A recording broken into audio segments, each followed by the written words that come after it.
Si tu souhaites comprendre ton fonctionnement, mais aussi celui de tes proches, trouver ta place dans le monde, comprendre ta mission de vie, qui tu es au fond de toi, donner un sens à son histoire personnelle, identifier voilà, sa mission et puis ses forces de ses faiblesses.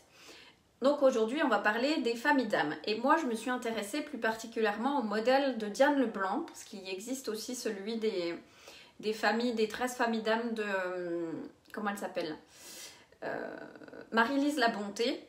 Et là, il y a 5 familles d'âmes, donc que sont les bâtisseurs, les artisans de paix, les visionnaires, les passeurs ou bien les sages. Et pour les 3 premières d'entre elles, il y a des sous-familles. Et chaque famille d'âme, en fait, est reliée au chakra. Et il y a une couleur donc, qui est associée au chakra et leur état des chakras va influencer le corps physique, mental, émotionnel et spirituel. Donc la première famille d'âmes, c'est la famille des bâtisseurs. Donc la famille des bâtisseurs est là pour bâtir le nouveau monde et aussi impulser le changement. Donc eux ici sont là pour expérimenter la matière, donc la terre. Et puis ils ont vraiment un sens concret. Ils sont connectés vraiment aux besoins de base. Par rapport au triangle de Karpman, ils seront plutôt les bourreaux et on verra que dans cette famille il y a 2 catégories. Donc il y a ceux qui sont associés à la couleur rouge, au chakra racine. Donc eux ils sont vraiment extravertis, ils ont une énergie très yang, très masculine. C'est vraiment qui même me suivent avec eux. On retrouve beaucoup d'entrepreneurs, ils sont là vraiment pour bâtir des grands empires, des grandes entreprises. Donc on va retrouver plusieurs métiers dans cette famille-là, des architectes, même des maçons, des agriculteurs, etc. Et puis l'autre famille, faker. Je ne comprends pas, Alexia, ce que tu dis. Donc par rapport aux bâtisseurs, il y a aussi ceux qui sont connectés à la branche plus yin, donc les artisans, pas les artisans, les bâtisseurs orange, donc en lien avec le chakra sacré. Donc eux, ils sont là pour, comment dire, s'intéresser aux besoins de base, mais en lien avec leur cellule familiale. Donc ils sont plus introvertis, plus yin. Et puis, on va retrouver dans cette branche-là des soignants, des vétérinaires, des médiateurs, des jardiniers, des cuisiniers. Voilà, ils sont plus féminins, une énergie plus féminine et plus douce, plus introvertie. Deuxième famille, on va retrouver les artisans de paix. Donc pareil, ils ont aussi 2 sous-familles, les artisans de paix. Donc ils sont en lien, eux, avec le corps émotionnel. Par rapport à leur énergie, on va retrouver, aujourd'hui je bafouille un peu, je suis désolée. C'est des personnes qui aiment maintenir de bonnes relations entre tous les habitants de la Terre. Donc ils aiment créer du lien, ils ont beaucoup d'amis, ils ont un réseau relationnel assez important. Et ils sont là vraiment pour se donner à des causes. Ils sont là pour créer du lien, pour faire la fête. Dans la première catégorie, on va retrouver ceux qui sont reliés au chakra du plexus solaire. Donc ils ont une énergie plutôt extravertie et ils sont très créatifs. Ils ont vraiment de grands talents artistiques qu'il faudra vraiment débloquer pour pouvoir être vraiment dans son chemin de vie. Donc on va retrouver dans cette catégorie-là beaucoup de créateurs, donc dans différents niveaux. Et puis on va retrouver aussi des chanteurs, des sculpteurs, etc., etc. Donc beaucoup de personnes qui sont dans la créativité. Et puis pour les artisans, artisans de paix en lien avec le chakra du cœur, on va retrouver beaucoup de vétérinaires, ceux qui sont en lien avec la nature, avec les animaux, des enseignants aussi, des soignants. Donc eux, dans le triangle de Karpman, quand il y a une situation de stress, ils vont être en lien avec, ils vont se poser en victime. Et puis, ils sont en lien avec le corps émotionnel. Donc, et puis, ils sont aussi en lien avec la blessure d'abandon. Je ne l'ai pas dit tout à l'heure, mais pour les bâtisseurs, ils sont en lien avec la blessure de trahison. Donc pour les artisans de paix, donc, ils sont vraiment sensibles à toutes les fins.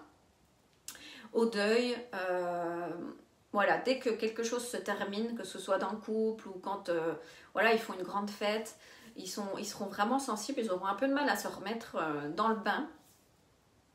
Par rapport aux visionnaires, donc 2 sous-catégories aussi pour les visionnaires, eux ils sont là pour expérimenter le corps mental, donc c'est des grands intellectuels, donc ils sont là pour transmettre leurs connaissances, leur savoir sur Terre. Ils sont en lien avec la blessure du rejet, ils auront tendance à se faire petits, surtout pour ceux en lien avec le chakra gorge, et à fuir quand il y a une situation de stress. Par rapport au triangle de Karpman, ils vont être dans la posture de l'indifférent. Et puis, donc 2 sous-catégories, donc ceux en lien avec le chakra de la gorge, donc d'excellents communicants quand le chakra est bien ouvert, plutôt extravertis, donc on va retrouver des enseignants, des avocats, des écrivains, des narrateurs, etc. Et puis par rapport à ceux qui sont en lien avec le chakra du 3e œil, donc des visionnaires, qui aiment beaucoup, j'ai pas dit aussi, ils aiment la solitude. Autant les artisans de paix aiment recevoir, autant les visionnaires préfèrent la compagnie des livres plutôt que d'autres personnes. Ils aiment voilà, s'intérioriser. Par rapport aux artisans en lien avec le chakra indigo du 3e œil, on va retrouver beaucoup de concepteurs, d'ingénieurs, de grands créateurs comme Léonard de Vinci ou Einstein par exemple. Donc voilà, des grands personnages qui transmettent leur savoir sur Terre. Ensuite, on va retrouver les passeurs en lien avec le chakra couronne. Donc les passeurs, ils sont là pour aider à faire passer des caps. Auparavant, voilà, on disait que les passeurs faisaient passer les âmes vers la lumière. Aujourd'hui, on retrouve des passeurs au niveau de plein de métiers, les thérapeutes, les médiums, les guérisseurs, des personnes dans l'énergétique aussi. Donc, ils sont là pour éveiller des consciences. Donc, dès que, voilà, si vous êtes passeur, par exemple, il n'est pas rare que beaucoup de personnes se confient à vous facilement. Par exemple, quand une amie, vous n'avez pas eu de nouvelles depuis longue date, qu'elle soit en plein changement dans sa vie, que ce soit au niveau professionnel ou personnel. Donc voilà, les passeurs sont là pour accompagner tous les changements, faire passer des caps, des seuils. Donc eux, ils vibrent vraiment quand ils sont dans l'éveil de conscience. Et puis, donc ils sont là vraiment pour faire le pont entre le monde physique et aussi invisible. Donc ils ont des grandes qualités d'entrain, ils sont plutôt optimistes, ils ont des grandes qualités d'écoute, ils ont beaucoup d'empathie, et puis c'est des personnes par contre qui n'aiment pas se montrer, donc ils sont en lien avec le persécuteur, en lien avec la blessure de persécution. Donc c'est pour ça qu'ils n'osent pas se montrer, parce que on dit que dans des vies antérieures, voilà, à l'époque où on faisait la chasse aux sorcières, ils auraient été persécutés. Donc c'est pour ça qu'aujourd'hui ils n'osent pas montrer. Il y en a beaucoup par exemple qui guérissent le feu puis qui n'osent pas dire qu'ils guérissent le feu, donc ils font vraiment ça dans un cercle familial. Et donc voilà, oser se montrer tel que l'on est, donc c'est vraiment quelque chose qui devra apprendre à faire pour être vraiment dans sa mission de vie. Donc je disais beaucoup de thérapeutes dans plein de domaines différents, des énergéticiens, des enseignants aussi, des communicants par rapport à ces familles-là, et puis des médiums, des gens qui sont canals, très intuitifs, très empathiques. Enfants, c'était des personnes qui sont plutôt matures, et des personnes qui se questionnent beaucoup sur le sens profond de leur vie, qui ils sont au fond d'eux, qu'est-ce qu'ils sont venus faire, quelle est ma mission de vie. Voilà, c'est des personnes qui sont vraiment en lien avec le domaine spirituel, une énergie plutôt feu au niveau des éléments, et puis voilà, qui te transmettent leurs dons, enfin leur lumière par des dons, par leur capacité extrasensorielle, et qui aiment voilà, les échanges et éveiller les consciences. Voilà pour les passeurs. Ensuite, oui, par rapport au triangle de Karpman, j'ai pas dit, mais pour les visionnaires, ils ont le rôle des indifférents. Et pour les passeurs, eux, ils vont plutôt sauter en situation de stress, sauter dans le costume du sauveur. Attention parce que ça peut créer des dépendances au niveau des personnes. Dès qu'il y a des problématiques, voilà, ils peuvent avoir un déséquilibre à ce niveau-là.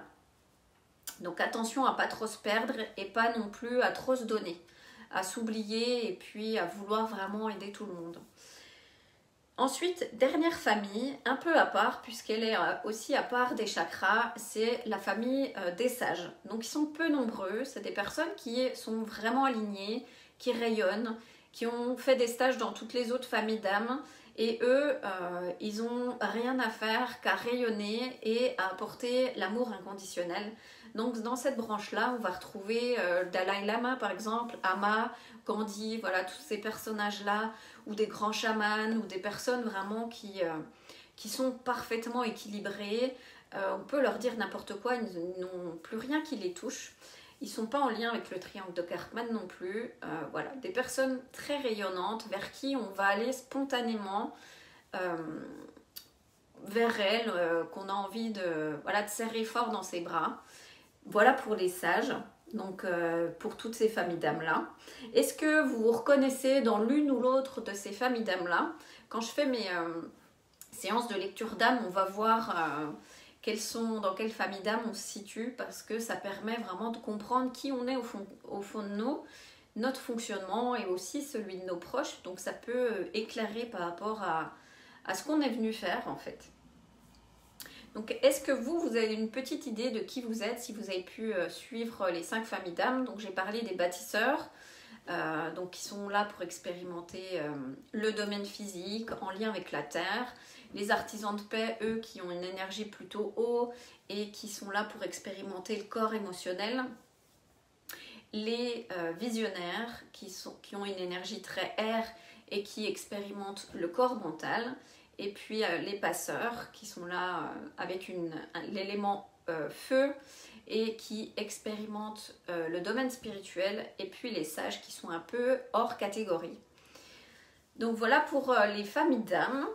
Donc je ferai un atelier sur les familles d'âmes. J'en ai déjà fait au printemps dernier. J'en ferai un au mois de septembre avant de relancer Femmes Divines. Donc c'est un atelier beaucoup plus détaillé sur chaque famille d'âmes. On va plus en profondeur. Et puis voilà, n'hésitez pas si vous avez des questions à m'en faire part. J'ai créé aussi, je lance un nouveau programme qui s'appelle Spirituel pour aller voir justement qui vous êtes au fond de vous, avec une lecture d'âme, toujours avec les élixirs, mais là plus orienté sur la guérison de l'âme, sur l'ouverture de ses capacités extrasensorielles. Et puis il y aura des soins, des rituels, des méditations. On ira aussi ouvrir son canal de lumière, son canal de guérison. Et puis l'idée c'est vraiment de faire un saut quantique dans son évolution.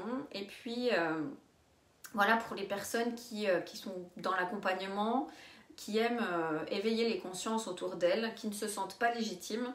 Donc Spirituel, c'est un programme qui aura lieu sur 6 semaines. Il y aura différentes méditations, soins à refaire plusieurs fois par semaine, en autonomie, mais aussi des élixirs, un bijou intuitif, et puis des rituels au moment de la pleine lune. Donc un programme très complet qui vous aidera vraiment à faire progresser votre taux vibratoire, à mieux vous connaître. Qui vous êtes, qu'est-ce que vous êtes venu faire, quelles sont vos capacités extrasensorielles, comment s'ancrer vraiment pleinement tout en étant connecté, aligné. Voilà, on travaillera aussi sur les centres énergétiques pour vraiment bien les aligner, pour qu'on soit le plus épanoui possible et pour rayonner, augmenter notre taux vibratoire et puis comme je disais, vous aider à faire un saut quantique. Donc voilà, si vous voulez plus d'infos sur ce programme-là, je mettrai le lien en commentaire sous la vidéo. Et puis, si vous avez d'autres questions, n'hésitez pas à m'en faire part. La semaine prochaine sera dédiée au séjour que j'organise en Haute-Savoie avec 2 autres femmes. Donc là, ce sera un séjour dédié vraiment aux femmes qui s'appelle Voyage en terre féminine. Donc je vous en dis plus vraiment la semaine prochaine, restez connectés, je ferai certainement un live mardi midi. Et puis sinon, voilà, je peux vous envoyer tous les détails si vous êtes déjà intéressés.